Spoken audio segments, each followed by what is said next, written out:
Hey people, I saw this on Facebook this morning and first learned the meaning of what you say and then speak. Epicitetus. You know, epi, E-P-I means on. Cititus. What does it matter what it means? Well, that's what he said. First learn the meaning of what you say and then speak. And then I learned after you say something against community standards, you no longer have the option to like. So you can't say, set that bitch on fire and shoot the rats when they run out the pile. Nobody wants you in this town. So once I learned that Facebook didn't want me around, I went to watch a couple movies on YouTube. You crying, boy? You crying, boy? Maybe we'll go back down to McDonald's and get you a Lamburgers and French fries. And this is a good one here at After School. They posted it beginning of the month here. I just now caught it. It goes to talking about our huge chunk of missing history and the primitive people that built these.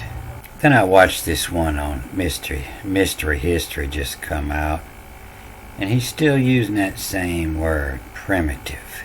And I got to thinking, where does that word primitive come from? You know, it makes me think of primate. The primitives, primates. And they'll tell you this prefix pre is the root meaning to love, Germanic and Celtic origin. And they'll tell you this word primate was first used by Carl Linnaeus, Carolinus, saying that the pri in there comes from prime, meaning the first rank. But you know, Carl Linnaeus, he's the one that wrote that Latin book on herbiculture I was showing you about 3 weeks ago. He wrote in Latin. Everything he wrote was in Latin. And you know, in Latin, pre is just what you think it would mean. Ahead, in front, leading, previous, earlier, preceding, prior. And so what it's saying is prior to mating. Primates.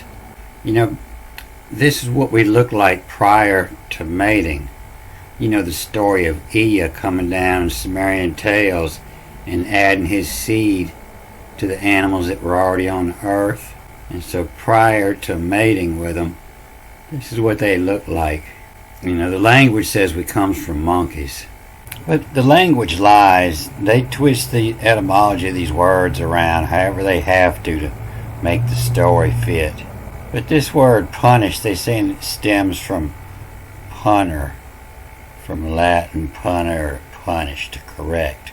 But I run upon this while I was searching some other words in this old encyclopedia, the one I leave the link to in all my movies. And it says these furries are also called punish. You see, that's Poenae. You know how I pronounce the A-E-E-S, punish. So they especially lie if a word comes from the Old Hebrew, which is the Old English Teutonic, or Greek, because they twisted the meaning of those words in the Bible. And that's the main reason for all the language twisting. You know, the furries, or furies, reputed the ministers of Pluto. You know, ministers of hell, of the devil. There was 3 of them. They were all named and are represented by 3 women dressed as above, you know, clothed in long robes falling to their heels and girth about the breast, and armed with a key, burning torches, and poniards and serpents. And their job was believed to pursue and torment the wicked in hell, on earth and in heaven. So you can't even get away from when you went to heaven. Some of the poets had a 4th fury called Lisa. That was worldwide, and that's the fire of the sun, Lisa, the cog of the sun, signifying madness and rage. Eyes inflamed, heads twisted, snakes, whips, and burning torches in their hands to punish the guilty. But they could be appeased with a daffodil. So I'm sure this poet was talking about when he come home drunk and the multiple personalities of his wife. But he learned that she loved daffodils. He'd stop and pick some daffodils on his way home. But I was looking for some other words, and I ran into this. And I ran into this forca. The fork was a kind of punishment, or an instrument of punishment among the Romans. The Roman fork is both obscurely described by the ancients and much controverted by the moderns. All we know for certain is it was of wood and it resembled a fork. And you can see this word for it. The writers call it the zulon. That's the same in the Greek Bible, the word for tree. But it's also the same word for the cross. And sometimes it's said to be the upright, and sometimes it's said to be the cross. But this word lingam gives a good clue of what it was. It's a double forked horn timber, and it was the wagon beam, and so it was like a yoke, and it would strap it to the wrongdoer, depending on what he did. That's how bad his punishment got. Sometimes you just had to carry it around the city and confess to what you faulted at.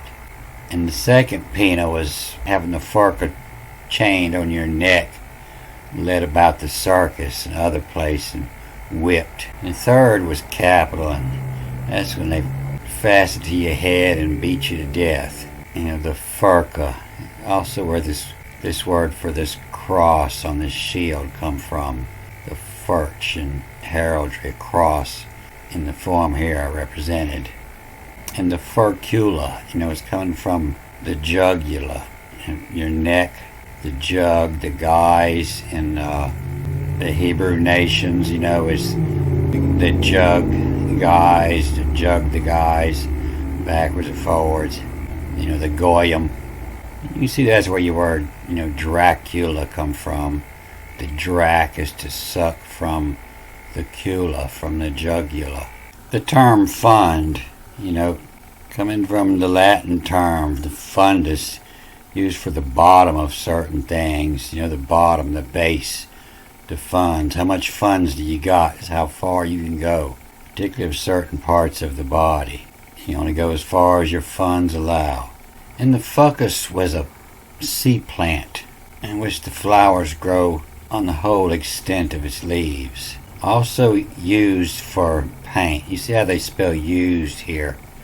No, not necessary to have an E. Or composition applied to the face to beautify it. Old women make use of the fucus. And if you want to get fucked, you better get you some fucus, old girl.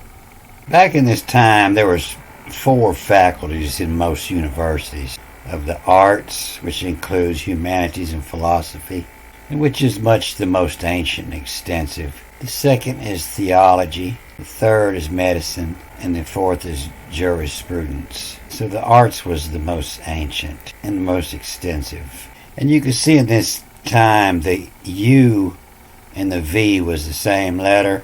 It goes from the EUN to the EVO. And the only thing that makes a difference is the letters surrounding it, whether it's a U or a V. You can see here on page 354 how it goes from EVO. On 355 it goes back to EUR.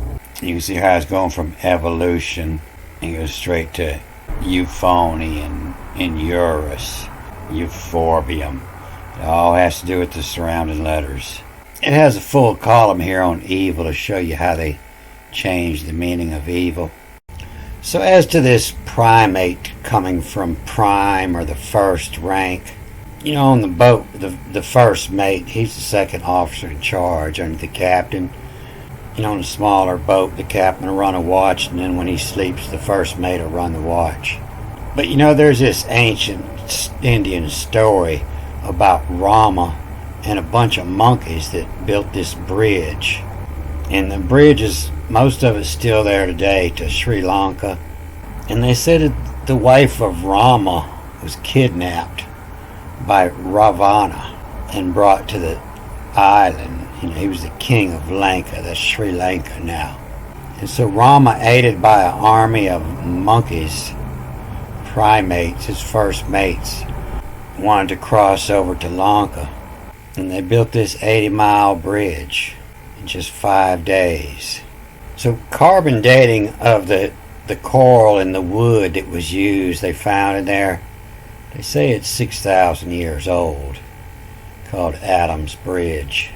But according to the Hindu tradition, Rama lived from 2 million years ago till just less than 1 million years ago. And so for Rama to have done this, that would have been 1 million years old, this story comes from. So my fan just came in. I'm fixing to rip in the computer and change out the fan and hard drive. And then I'm going to come back and read into this Greek Genesis 4, this Cain and Abel story, and show you some things in here I just run into and some words that they twisted around. And this paragraph confirms what I always said, is the reason they rewrote it is because of change of time and the stars had changed. And so it explains which of the new stars that they were honoring during this time, which is a little over 2,000 years ago. Don't forget. Hooty hoo, tooty hoo. I won't forget. Alright, I'm going to cut this off here. Good day.